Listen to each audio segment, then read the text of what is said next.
دعوت خطاب دیتا ہوں استادی و استاد العلماء شیخ القرآن والحدیث حضرت علامہ مولانا مفتی محمد فاروق بندیالوی دامت برکاتہ العالیہ، آپ ہمارے اذہان قلوب کو اپنے بیان سے منور فرمائیں۔ الحمدللہ رب العالمین والصلاة والسلام علی سید الانبیاء والمرسلین، اما بعد فاعوذ باللہ من الشیطان الرجیم، بسم اللہ الرحمن الرحیم، وما ارسلناک الا رحمۃ للعالمین، صدق اللہ مولانا العظیم، ان اللہ وملائکتہ یصلون علی النبی یا ایھا الذین آمنوا صلوا علیہ وسلموا تسلیما، اللهم صل علی سیدنا مولانا محمد وعلی آل سیدنا مولانا محمد واصحاب سیدنا مولانا محمد، صلاۃ و سلام علیک یا رسول اللہ وعلی آلک وصحبک یا سیدی یا حبیب اللہ، الصلاۃ والسلام علیک یا سیدی یا رسول اللہ وعلی آلک یا سیدی یا حبیب اللہ، الصلاۃ والسلام علیک یا سیدی یا رسول اللہ وعلی آلک وصحبک یا سیدی یا حبیب اللہ۔ معزز سامعین، تمام تر حمد و ثنا کے لائق وہ بار الہ ہے جو عرش اللہ کی بلندیوں سے لے کر تخت الثری کی گہرائیوں تک ہر چیز کا خالق و مالک ہے، معبود حقیقی و معبود حق ہے۔ ہزار درود و سلام خدا کے آخری پیغمبر، اللہ کے لاڈلے محبوب، آقا نامدار، مدنی تاجدار، حبیب کردگار جناب حضرت محمد مصطفیٰ علیہ تحیت و ثنا کی ذات بابرکات پر، جن کے وسیلہ جلیلہ سے رب کائنات نے ہمیں طرح طرح کے انعامات سے سرفراز فرمایا، بے حساب نعمتیں عطا فرمائی، لیکن پیارے محبوب صلی اللہ علیہ وسلم کی تو خیر کسی ایک نعمت پر احسان تک نہ جتلایا۔ اللہ تعالیٰ جل مجدہ الکریم نے اپنی لاریب کتاب میں ارشاد فرمایا، وما ارسلناک الا رحمۃ للعالمین، اے محبوب ہم نے آپ کو تمام جہانوں کے لیے رحمت بنا کے بھیجا۔ ہمارے آقا صلی اللہ علیہ وسلم کی کئی صفات ہیں، بلکہ بے شمار صفات ہیں، اور رحمت للعالمین ہونا یہ بھی حضور کی صفت ہے، یہ بھی نبی علیہ السلام کی کریم ہونا یہ بھی حضور علیہ السلام کی صفت ہے۔ کئی صفات ہیں، کتنی صفتیں ہیں حضور علیہ السلام کی، اوصاف کتنے ہیں، علماء نے اس کے بارے میں مختلف باتیں کی ہیں، کئی اقوال ہیں۔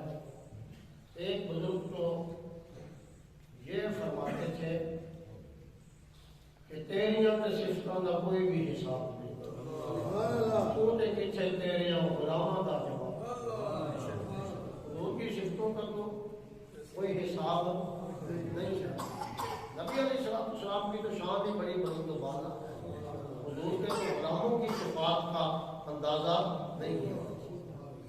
اس لیے کس بات کا ذکر کوئی کرے گا، نبی علیہ السلام کی کون سی شان بیان کی جائے گی؟ سب آقا ہر ادا ہے لاجواب، خوب روحوں میں نہیں ان کا جواب۔ حضور علیہ السلام حسن و جمال ہو، نبی علیہ السلام کے کمالات رفیہ ہو، نبی علیہ السلام کی بخشش والی صفات ہو، حضور علیہ السلام کی انگنت صفات ہیں۔ زندگیاں ختم ہوئیں اور قلم ٹوٹ گئے، پر تیرے اوصاف کا باپ پورا۔ اس لیے حضور علیہ السلام سے محبت کرنے والے اپنے آقا کا نام لے لے کر سکون حاصل کرتے ہیں۔ کبھی اس طرح بڑھ جاتا ہے، پریشانی زیادہ ہو جاتی ہے، سکون چھن جاتا ہے، تو یہ کہتے ہوئے نظر آتے ہیں جہاں پر میں نہیں ملتی جب سکون کی دولت، تو تیرے دیوانے تیری محفل کو سجا دیتے ہیں۔ سکون کم ہو جاتا ہے، اس طرح بڑھ جاتا ہے، تو پھر حضور علیہ السلام کی نعت شروع ہو جاتی ہے، درود و سلام لبوں پر جاری ہو جاتا ہے، اور پھر ان کا رابطہ تمام الانبیاء حضور مفخر مصطفیٰ صلی اللہ علیہ وسلم سے ہو جاتا ہے، اور پھر کبھی وہ درود پڑھتے پڑھتے سو جاتے ہیں، اور سوئے رہتے ہیں، آنکھ کھلتی ہے تو لبوں پر پھر درود و سلام ہوتا ہے، اور اپنے عقائد یہ بیان کرتے نظر آتے ہیں، سو جاؤں یا مصطفیٰ بولے آنکھ صلی اللہ علیہ وسلم۔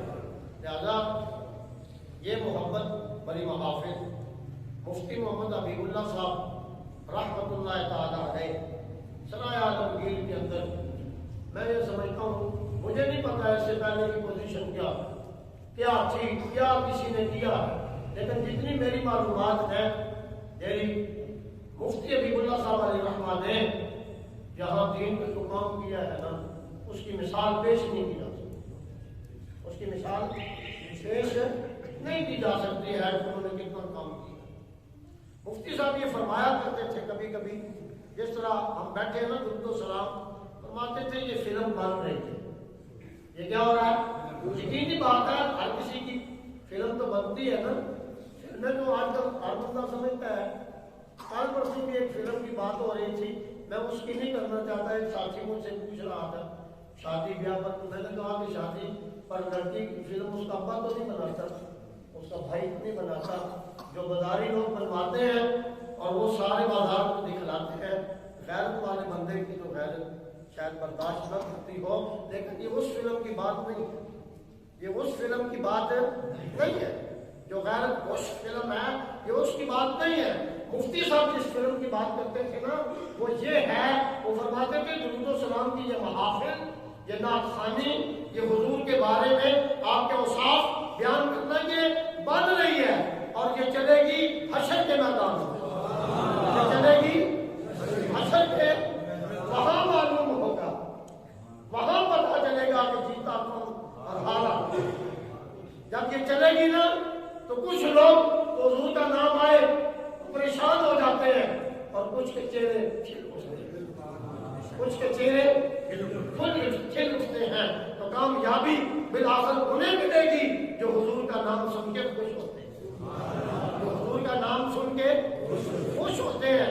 لہذا یہ ذہن میں رکھو، اس ادب سے بیٹھو، اس احترام سے محفل کا اہتمام کرو کہ نبی علیہ السلام میں خوش ہو جائیں کہ میرا غلام کس قدر محبت کے ساتھ میرا نام آیا ہے اور وہ سن رہا ہے۔ یہ تو نبی علیہ السلام نے کچھ فرمایا ہے، میں نے کم از کم 72 کتابوں کے اندر یہ حوالہ پڑھا ہے کہ حضور فرماتے تھے جو بندہ میرا نام سن کے قرۃ عینی میں یا رسول اللہ، یا رسول اللہ آپ کا نام میری آنکھوں کی ٹھنڈک ہے، اور وہ اٹھے چوم کے آنکھوں پر لگاتا ہے، میں اس کی قیادت کرتا ہوا اسے جنت میں لے جاؤں، میں اس کی قیادت کرتا، میں آگے چلتا چلتا اسے کہاں لے جاؤں گا۔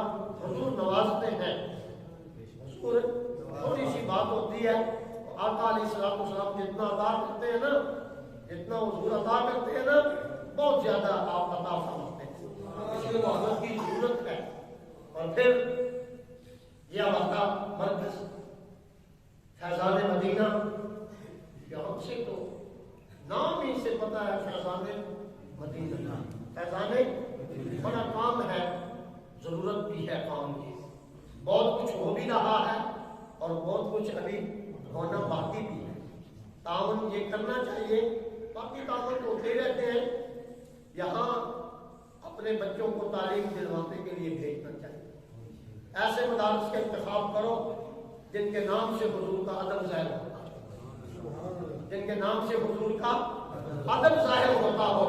اس لیے آج کی بھی یہ محفل یہی درس دینے کے لیے منعقد کی گئی ہے، سارے دین کے مسائل یہاں پر بیان کرنے ہیں، یہ بھی بیان کرنا ہے کہ جب آزان ہو جائے تو اہل محلہ پر لازم ہے کہ وہ نماز کے لیے آ جائے. جب آزان ہو جائے تو اہل محلہ پر کیا ہے؟ حضور خوش ہو جائے. ہمیں تو نبی علیہ السلام کو خوش کرنا ہے نا. ہاں جی اصا اپنے پوائنٹ کسی دنیا دار کو نہیں نا بنوانے جی کہ وہ راضی ہو گیا. ہمیں تو ہے سرخرو ہونا آقا کی نگاہ. ہمیں ہے سرخرو ہونا آقا کی. زمانے کا ہے کیا ناصر برا جانے والا. اوروں کے سامنے پوائنٹ بنے یا نہ بنے حضور فرماتے ہیں کہ نماز کے اندر میری آنکھوں کی ٹھنڈک رکھی گئی.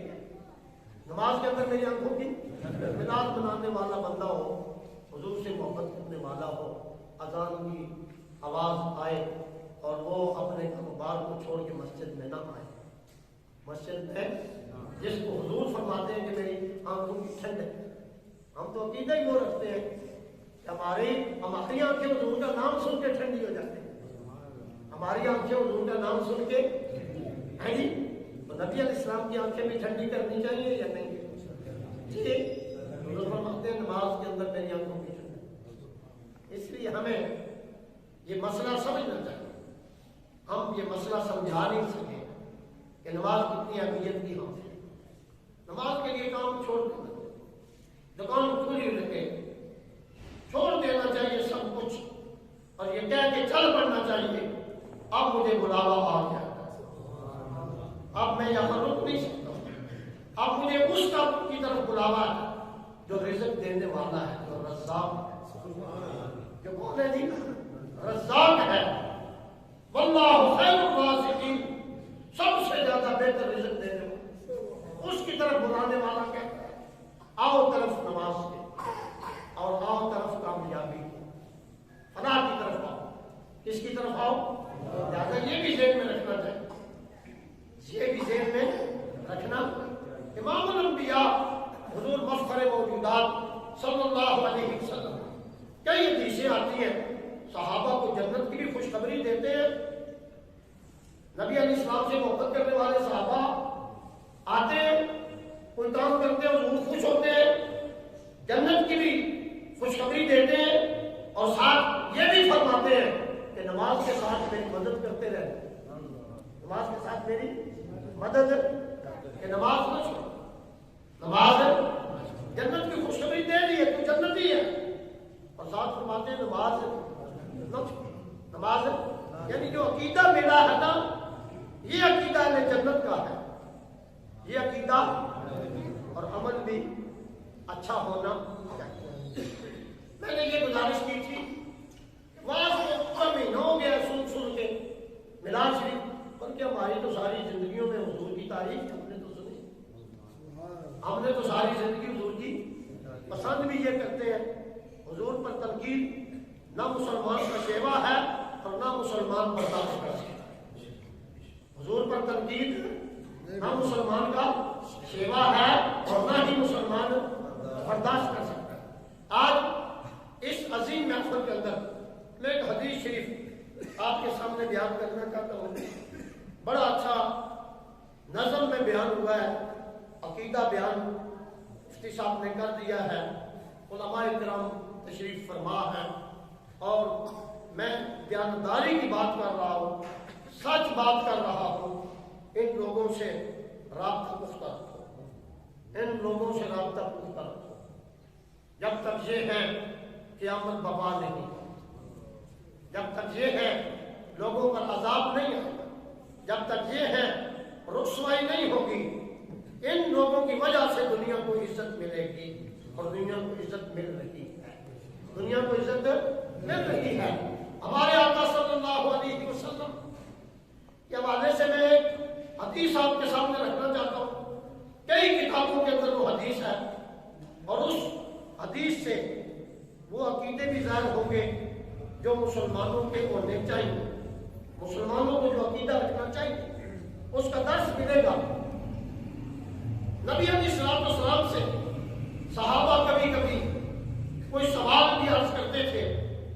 ایک دن حضرت جابر رضی اللہ تعالیٰ عنہ نے نبی علیہ السلام سے عرض کیا, یا رسول اللہ صلی اللہ علیہ وسلم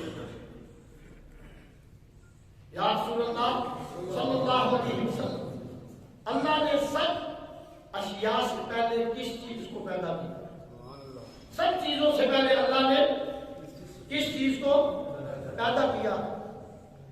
یہ ذرا ذہن میں تو رکھیں. دنیا تو بنے ہوئے بڑا عرصہ ہو گیا. آدم علیہ السلام کو 10,000 سال سے زائد عرصہ ہو گیا آئے ہوئے.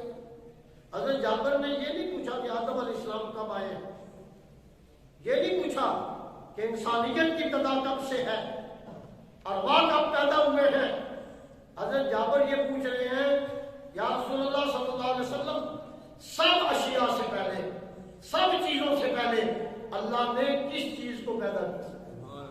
سب چیزوں سے پہلے اللہ نے کس چیز کو؟ نبی علیہ الصلوۃ والسلام نے فرمایا یا جابر، اے جابر، ان اللہ تعالی خلق قبل الاشیاء كلها نور نبی کا من نورہ.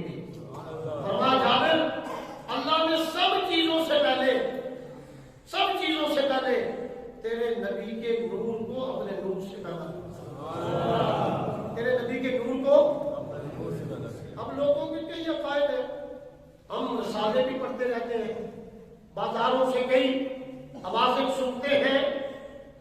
آج لوگوں کو عقائد کا صحیح درس ہی نہیں دیا جاتا ہے.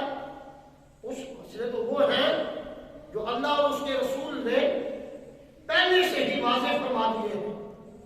جو مسئلہ قرآن کے اندر آ گیا ہے، بیان ہو گیا ہے، اس میں بھی کوئی شک ہے نہیں، اس میں بھی مسلمان کو پریشانی ہونی چاہیے.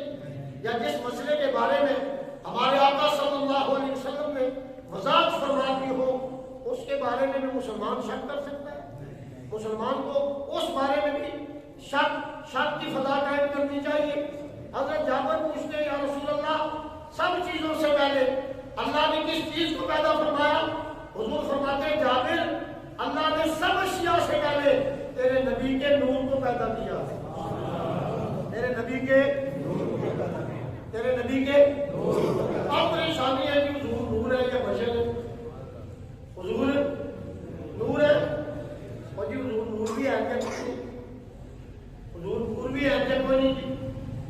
حضور جو خود فرما رہے ہیں جابر سب اشیاء سے پہلے اللہ نے تیرے نبی کے نور کو پیدا کیا ہے. عربی کے اندر بھی حدیث شریف کتاب کے اندر ہے، مصنف عبد الرزاق کے اندر ہے، اور محدث عبد الرزاق وہ ہیں جو امام بخاری کے استاد بھی ہیں اور استادوں کے استاد بھی ہیں. امام بخاری شریف سنی ہے، امام بخاری کے استاد ہیں. امام بخاری نے حدیثیں ان سے پڑھ کے بخاری میں درج کی ہیں. اور یہ حدیث کون بیان کر رہا تھی؟ امام بخاری کے استاد، امام بخاری کے عبد الرزاق اپنی مصنف کے اندر لکھ رہے ہیں یہ حدیث. یا جابر، اللہ نے سب چیزوں سے پہلے تیرے نبی کے نور کو اپنے نور سے پیدا کیا. اردو کی کتابوں کے اندر بھی یہ حدیث ہے، بہت ساری اردو کی کتابوں کے اندر ہے، تواریخ حبیب اللہ کے اندر ہے، اور نشر الدین کے اندر مولوی اشرف علی تھانوی، حکیم الامت، علماء دیوبند، انہوں نے بھی تاج کمپنی کی شائع شدہ کتاب ہے ہمارے پاس تھی، وہ اس کی جلد سرخ ہے. سرخ اس حدیث میں پہلی فصل میں فصل اول نور محمد کے بیان میں فصل اول مولوی اشرف علی تھانوی نے بھی حدیث لکھی ہے. اور ماں جابر، اللہ نے سب چیزوں سے پہلے تیرے نبی کے نور کو پیدا کیا. وضاحت تو ہو گئی تھی، مسئلہ تو واضح ہو گیا ہے، لیکن خود نبی علیہ السلام نے ارشاد فرمایا جابر اس وقت کوئی چیز بھی نہیں تھی. اللہ نے جب باقی مخلوق کو پیدا کرنا چاہا تو تیرے نبی کے نور کے 4 حصے فرمائے. تیرے نبی کے 4 نور کے کسی حصے سے عرش بنایا، کسی سے کرسی بنائی، کسی سے حاملین عرش بنائے، پھر حصے کیے، کسی سے زمین بنائی، کسی سے آسمان بنائے، کسی سے جنات بنائے، کسی سے انسان بنائے، پھر حصے کیے، باقی مخلوق بنائی. فرمایا جابر، اللہ نے ساری مخلوق کو تیرے نبی کے نور سے پیدا فرمایا. تیرے نبی کے نور سے پیدا. بات سمجھ آ رہی؟ اب مسئلہ جو ثابت ہوا وہ یہ ہے کہ ساری مخلوق محتاج ہے اپنی پیدائش کے اندر، اپنے بننے کے اندر حضور کے نور کی۔ ساری مخلوق کیا ہے جی؟ محتاج ہے۔ بات سمجھ آ رہی ہے؟ ساری مخلوق بنی ہی حضور کے نور سے ہے۔ ساری مخلوق بنی ہی حضور کے۔ اعلیٰ حضرت نے بہت سارے عقائد مسلمانوں کو سمجھائے ہیں۔ اگر اس دور میں یہ کہہ دیا جائے، اور یہ بہت بڑا سچ ہے، مسلمانوں اور کافروں کے درمیان جو فرق تھا وہ واضح ہی امام احمد رضا محدث بریلوی نے کیا ہے۔ وہ فرماتے ہیں کہ لوگوں بڑے پریشان نظر آتے ہو، مسئلہ سن لو، عقیدہ مضبوط کر لو، تمہیں پتہ ہونا چاہیے وہ جو نہ تھے تو کچھ نہ تھا، وہ جو نہ تھے تو کچھ نہ تھا، وہ جو نہ تھے تو کچھ نہ تھا۔ یہ بات سمجھ آ گئی ہے؟ ہاں جی، حضرت جعفر کو کیا فرمایا ہے؟ میرا نور نہیں تھا تو سب سے پہلے میرے وہ جو نہ تھے تو کچھ نہ تھا۔ اگلا مسئلہ یہ حضور ہیں یا چلے گئے یا مر کے مٹی ہو گئے؟ فرمایا نہیں، یہ نہیں مسلمان کو زیب دیتا، وہ نہیں تھے تو کچھ نہیں تھا، وہ نہیں تھے، اور اگر وہ نہ ہو تو کچھ باقی نہیں رہے گا۔ وہ نہ ہو تو وہ جو نہ تھے تو کچھ نہ تھا، وہ جو نہ ہو تو کچھ نہ ہو، وہ جو نہ ہو وجہ جی۔ چلو یہ تو پتہ چل گیا، وہ جو نہ تھے تو کچھ نہ تھا، وہ جو نہ ہو تو کچھ نہ ہو۔ یہ کیوں؟ فرمایا وجہ یہ ہے کہ جان ہے وہ جہان کی، جان ہے وہ جان ہے وہ جان ہے تو جہان ہے، جان ہے تو حضور جانے کائنات ہے۔ امام الانبیاء کی وجہ سے کائنات زندہ ہے۔ ڈاکٹر اقبال شاعر مشرق، مفکر پاکستان، سمجھے کہ شاید لوگوں کو اعلیٰ حضرت ہندوستان کی زبان میں فرما رہے ہیں، سمجھ نہ آئی ہو، اس علاقے کے رہنے والے تھے۔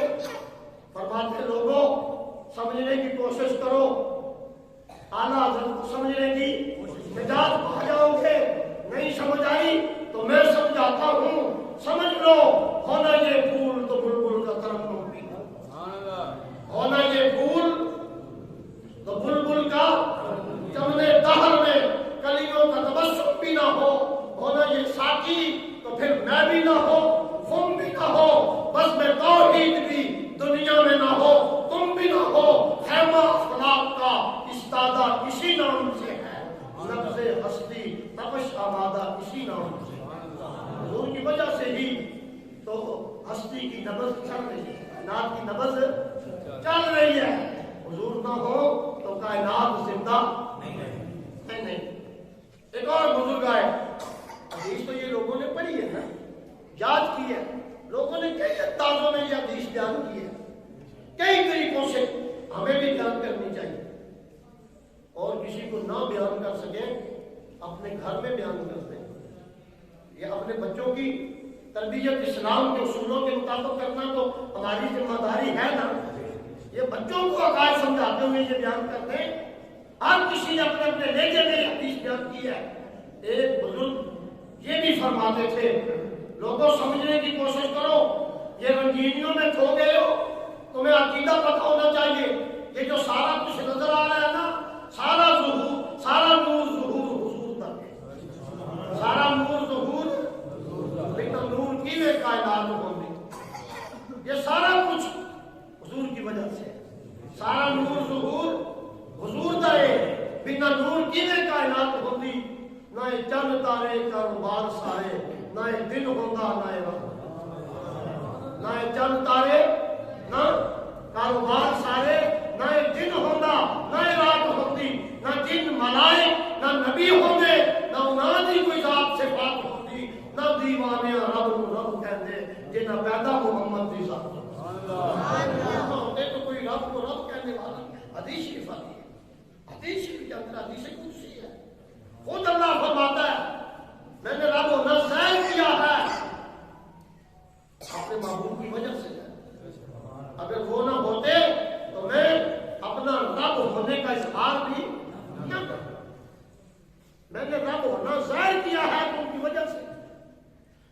دنیا بنائی ہے تو ان کی وجہ سے بنائی ہے، مخلوق پیدا کی ہے تو ان کی وجہ سے پیدا کی ہے۔ میں تو مخفی خزانہ تھا، جب مجھے یہ ہوا کہ میں پہچانا جاؤں تو میں نے اپنے محبوب کو پیدا فرمایا۔ سب سے پہلے کون ہے جی؟ حضور کا نور ہے، باقی مخلوق ساری کی ساری۔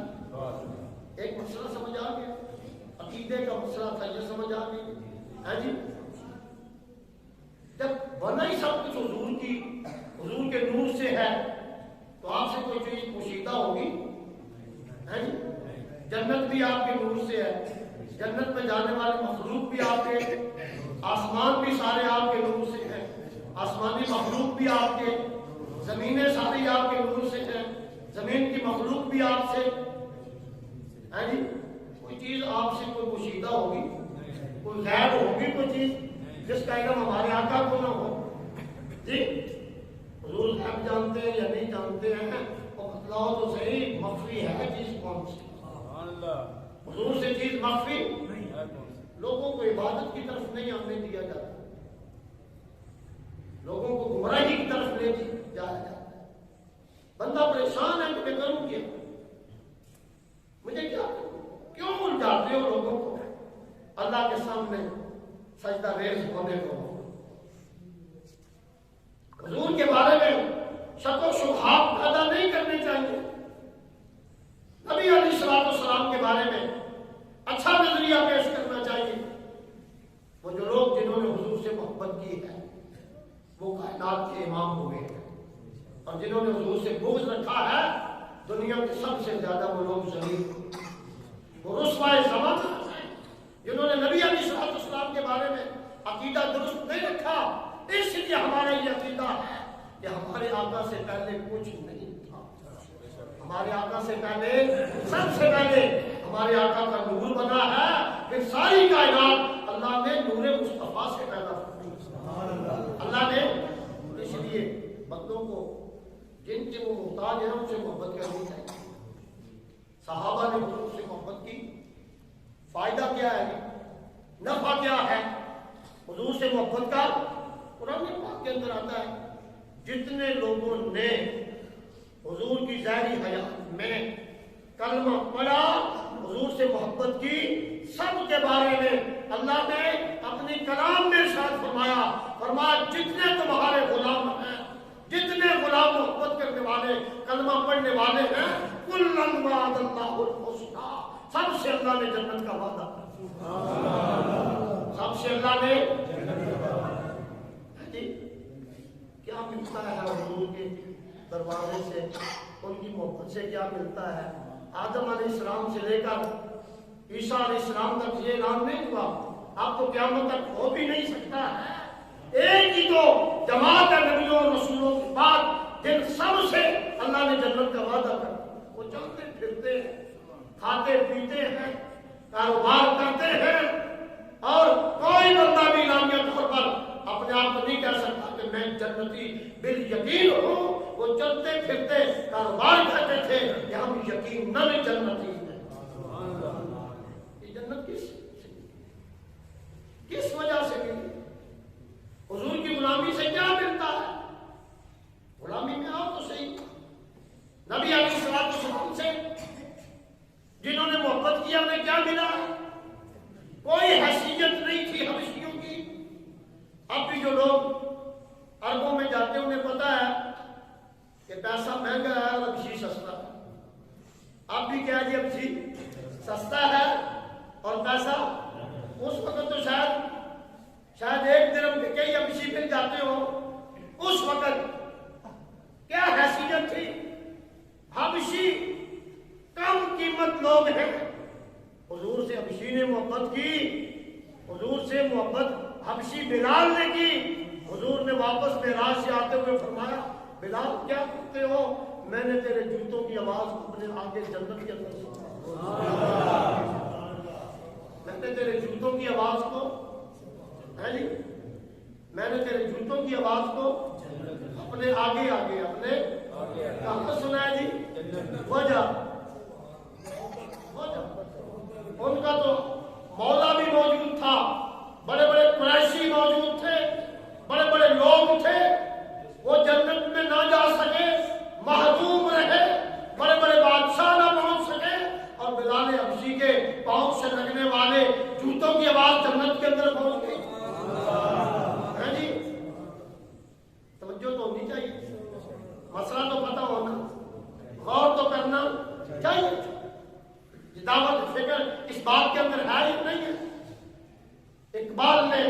جب یہ سنا کہ حضور کی محبت سے کیا ملتا ہے، اس نے تاریخ پڑھی، دیکھا بڑے بڑے بادشاہ دنیا سے چلے گئے، نام و نشان مٹ گیا، پتہ ہی نہیں کہ جو دنیا کے مالک تھے اور جن کی اپنی جھکی بھی اپنی جگہ میں نہیں ہے ان کا ذکر باقی ہے۔ تو ڈاکٹر اقبال نے مسئلہ سمجھاتے ہوئے کہا، زندگی گزارنے کا ڈھنگ بتلاتے ہوئے کہا، اقبال کس کے عشق کا یہ فیض عام ہے، رومی فنا ہوا حبشی کو تمام۔ اقبال کی کس کی محبت ہے، اتنا فیض کس کی محبت کا ہے، شہنشاہ روم کو جانتا کوئی نہیں ہے، اور بلال حبشی کے ذکر کو اللہ نے دوام عطا کر دیا ہے۔ یہ حضور کی محبت ہے کہ حبشی باقی ہے، شہنشاہ روم مٹ چکا۔ سیدی مرشدی یا نبی یا نبی سیدی مرشدی یا نبی یا نبی غلام ہے غلام ہے رسول کے غلام ہیں غلام ہے غلام ہے رسول کے غلام ہیں غلامی رسول میں موت بھی قبول ہے غلامی رسول میں موت بھی قبول ہے کہو نہ عشق مصطفیٰ تو زندگی فضول ہے۔ باقی کوئی رہنا چاہتا ہے، نام زندہ رکھنا چاہتا ہے، جنت میں جانا چاہتا ہے، جہنم سے بچنا چاہتا ہے، تو حضور کی غلامی اختیار کرنا، حضور کی ہاں حضور کی غلامی۔ کوئی بھی نام حضور کا لے، کوئی بھی محبت حضور سے کرے، اس کا ذکر ختم نہیں ہوتا۔ آپ نے علماء سے سنا نہیں، موسیٰ علیہ السلام کے دور میں ایک بندہ جو گناہگار تھا مر گیا اور لوگوں نے باہر پھینک دیا تھا، اٹھانے کے لیے کوئی تیار نہیں تھا کہ یہ اتنا اچھا نہیں تھا۔ موسیٰ علیہ السلام نے اللہ کے حکم سے اس کو غسل دیا تھا، دفن فرمایا تھا۔ جبریل نے کہا، موسیٰ آپ کو پتہ چلا کہ یہ بڑا پاپی ہے، لیکن اللہ فرماتا ہے میں نے اس کے گناہوں کو معاف کر دیا۔ ایک دفعہ توراۃ سنتے ہوئے گلی سے گزرا اور ہمارے محبوب کا نام آیا تو اس نے ادب سے سر جھکایا، اس نے ادب سے سارے اس وقت سے ہم نے اس کے گناہوں کو نہیں دیکھا تھا، اس کو اپنے محبوبوں کی لسٹ میں شامل فرما لیا۔ لہٰذا اب یہ وہ نہیں ہے، اب یہ وہ ہے جو ہمارے محبوب کے نام کی تعظیم کرتا ہے، اور تعظیم جس نے کی ہے محمد کے نام کی، اللہ نے اس کا آتش دوزخ حرام۔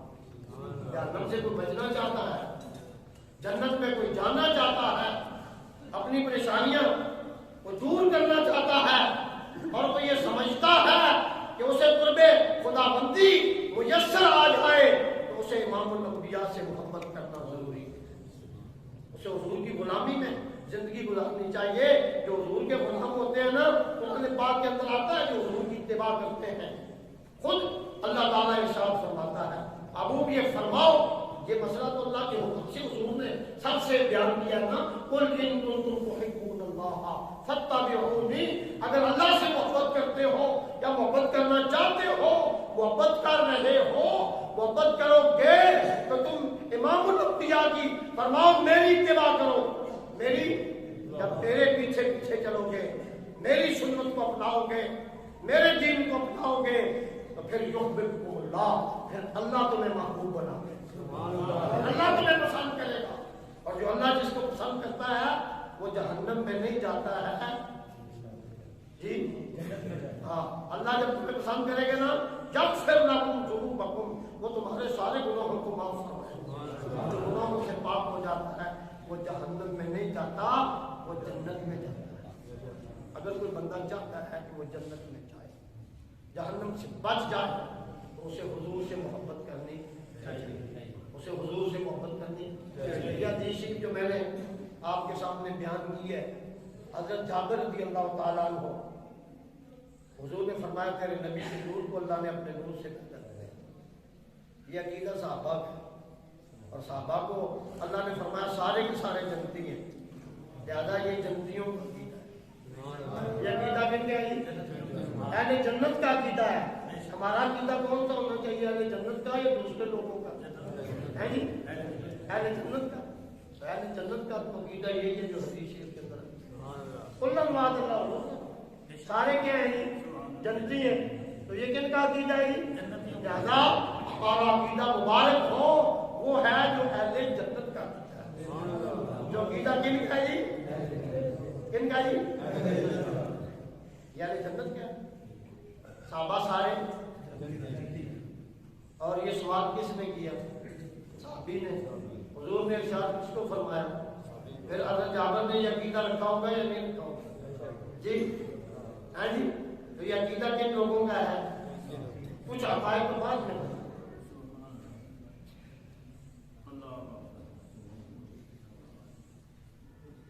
یہ عقیدہ کن کا ہے؟ میں نے وضاحت کر دی ہے کہ ہم کوئی بھی یقین نہیں کر سکتے. سارے اللہ کے فضل رحمت کے محتاج ہیں. وہ سب کو جنت عطا فرما دے تو اس کا خود ارشاد ہے رحمتی واسعۃ کل شیء. میری رحمت ہر شے سے زیادہ وسیع رحمت ہے. کیا جی؟ کوئی رکاوٹ ہے؟ لیکن زمین پر چلتی پھرتی ایک ہی جماعت نبیوں اور رسولوں کے بعد جو جنتی ہے. کون کون ہے جی؟ ایک ہی جماعت نبیوں اور رسولوں کے بعد جن سے اللہ نے جنت کا وعدہ کیا ہے. وہ کون ہے؟ لہذا عقیدہ کون سا رکھنا چاہیے؟ کون سا عقیدہ رکھنا چاہیے؟ اہل جنت کا، صحابہ کا عقیدہ رکھنا چاہیے. آج کچھ لوگ اپنی جہنم خود تیار کر کے دنیا سے کرتے ہیں. کچھ لوگ ایسے بھی ہیں، کچھ لوگ ایسے بھی ہیں عقائد میں اتنے ناپختہ ہیں. کئی جگہوں سے یہ سنا ہے کہ کچھ لوگ تو حضور کے صحابہ کے بارے میں بھی زبانیں کھول لیں. حضور کے صحابہ کے نبی علیہ السلام نے فرمایا جو میرے صحابی کے بارے میں بات غلط کرتا ہے نا اس کو خود تجھ پر اللہ کی لعنت. تجھ پر اللہ کی وہ بندہ تو لعنت کا جو مستحق ہے اس کو تو اسلام ہی کوئی نہیں. بعض لوگ اپنے آپ کو کئی دفعہ بڑا سمجھتے ہیں جی بے بڑا اور نہیں عقائد کا حصہ ہے. یہ قرآن کس کی وجہ سے ہم تک پہنچا؟ یہ اللہ نے کتابیں بھیجی ہیں کہ الماری میں جی یہ اللہ تعالیٰ کی طرف سے یہ سارے رجسٹر ہیں. یہ اس کے فرامین جو جبریل حضور پر لے کے آئے ہیں. حضور نے تو صحابہ کے سامنے تلاوت فرمائی ہے. صحابہ کی وجہ سے قرآن آج تک ہمارے پاس ہے. جو صحابہ کے بارے میں گفتگو گندی کر دے وہ تو قرآن کا منکر ہے، وہ تو نبیوں کا، وہ تو اللہ کے فرامین کا. کسی بندے کے دین کا اعتبار نہیں اگر وہ صحابی کسی ایک صحابی کے بارے میں گندی گفتگو کرتا ہے. اس کے پاس اور سب کچھ ہو سکتا ہے، اسلام نہیں ہے اس کے پاس. بعض لوگ پیر بن جاتے ہیں. پیری کی کیا حیثیت ہے؟ کیا حیثیت ہے؟ بعض لوگ کئی ایسے بندے سے بیعت بھی ہو گئے جن کا عقیدہ مشکوک ہے. مشکوک عقیدے والے کے ہاتھ میں ہاتھ دینے سے یہ شیطان کے ہاتھ میں. عقیدہ پتہ ہونا چاہیے مولوی صاحب کا کیڑا ہے، پیر صاحب کا کیڑا ہے، فلانے صاحب کا کون سا ہے. عقیدہ وہ رکھو جو اللہ اور اس کے رسول نے دیا، صحابہ نے اور حضور کے اہل بیت نے مضبوطی سے تھاما اور لوگوں تک پہنچایا. وہ عقیدے کے اندر جنت کی ضمانت ہے اور جہنم سے بچنے کا سامان ہے. اور اس سے پھسل گئے پھر جہنم میں کوئی چلا جائے. اس لیے آج بڑا نازک دور ہے، بڑا نازک. آج لوگ تباہ ہو رہے ہیں، تباہی کی طرف جا رہے ہیں. آج لوگ اپنے لیے خود جہنم تیار کر رہے ہیں. لہذا ہمارا عقیدہ ہے جنت کا. ہمارا عقیدہ اہل حضور کے صحابہ سب سے اللہ نے کیا کر دیا. قرآن کی آیت ہے، یہ کیا قرآن پاک کی کلن. کتنے صحابہ سے جنت کا وعدہ ہے؟ کلن. کلن کون کہہ رہا ہے؟ اللہ فرما رہا ہے کل سب سے. اور بچوں جی دو کو نہیں سن، چار کو نہیں سن، پنج نہیں سن، فلانے نہیں سن. یہ تجھے کیسے پتا چلا جب اللہ فرماتا ہے سب سے جنت کا وعدہ ہے. سب سے. کتنوں سے جی؟ کتنوں سے جی؟ جنت کا وعدہ کتنے صحابہ سے ہے؟ فلانا کو نہیں سی، فلانا کو نہیں سی. یہ تیری بدبختی ہے. اللہ فرماتا ہے